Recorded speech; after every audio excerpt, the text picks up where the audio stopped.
দিনটি ছিল আমাদের স্বপ্ন পূরণ হওয়ার এক ধাপ এগিয়ে যাওয়া। আমাদের স্বপ্নের ঘরের ছাদ ঢালাই। আর এত আনন্দের মধ্যেও কিন্তু আমরা বাড়ির প্রত্যেকে একটু টেনশনের মধ্যেও ছিলাম। আর কেন এত টেনশন করছিলাম চলো সবটাই তোমাদের সঙ্গে শেয়ার করি। গত বুধবার ছিল আমাদের ঘরের ছাদ ঢালাই, তাই সকাল সকাল বেরিয়ে গেছি বাড়ির উদ্দেশ্যে। আর যাওয়ার পথে এই বিপদে পড়লাম। গ্রামের রাস্তাগুলো না অবস্থা এরকমই হয় বৃষ্টি কাদার সময়। দাবে কথা বলতে বলতে পৌঁছে গেছি কিন্তু হেলেঞ্চাতে। আর এবার তোমাদের জানাই যে এত আনন্দের দিনেও কেন আমরা এত টেনশনের মধ্যে ছিলাম। আর এই টেনশন হওয়াটা কিন্তু একেবারে স্বাভাবিক ছিল, কারণ তোমরা তো সবাই জানো এখন ওয়েদারের এত বাজে পরিস্থিতি, প্রচন্ড বৃষ্টি হচ্ছে, তার মধ্যে আমাদের ছাদ ঢালাইয়ের দিন পড়েছে। আর আমাদেরও কিছু করার ছিল না, যেহেতু এখন ছাদ ঢালাই দিতেই হবে, না হলে আরো অনেক লেট হয়ে যাবে। করতে করতে কিন্তু এমনিতেই আমরা অনেক লেট করে ছাদ ঢালাইতে দিচ্ছি। আর বুধবার সকাল থেকে কিন্তু ঝিরিঝিরি বৃষ্টি হয়েই যাচ্ছিল।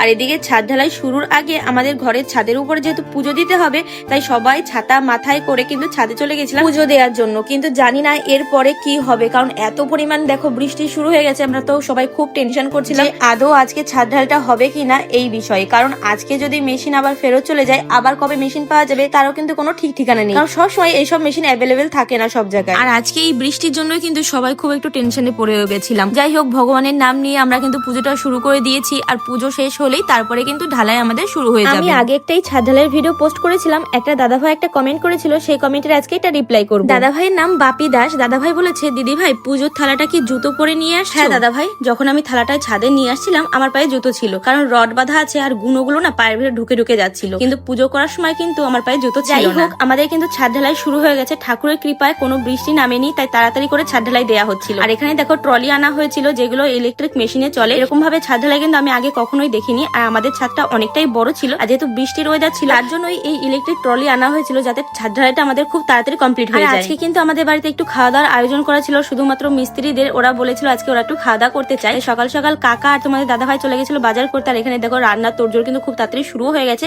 কারণ খুব স্পিডে কিন্তু আমাদের ছাদ ঢালাই কমপ্লিট হয়ে যাচ্ছিল। দেখতে দেখতেই চোখের নিমিষে দেখো অর্ধেকের বেশি কিন্তু ছাদ ঢালাই হয়ে গেছে। এই মেশিনটাই কিন্তু খুব তাড়াতাড়ি কিন্তু কাজ কমপ্লিট হয়ে যায়। আর এদিকে আমাদেরও কিন্তু রান্না অলমোস্ট কমপ্লিট হয়ে গেছে। আর আমাকে কিন্তু একটু টেস্ট করার জন্য দিয়েছে, যেহেতু ফ্রাইড রাইস ছিল, মিষ্টি বা লবণ ঠিকঠাক ছিল কিনা সেটাই দেখার জন্য। আমাদের কিন্তু ছাদ ঢালাই কমপ্লিট হয়ে গেছে, রান্না বান্নাও কমপ্লিট। এখন সবাই খেতে বসবে, তাই টেবিলগুলো পাতানোর চেষ্টা করা হচ্ছিল।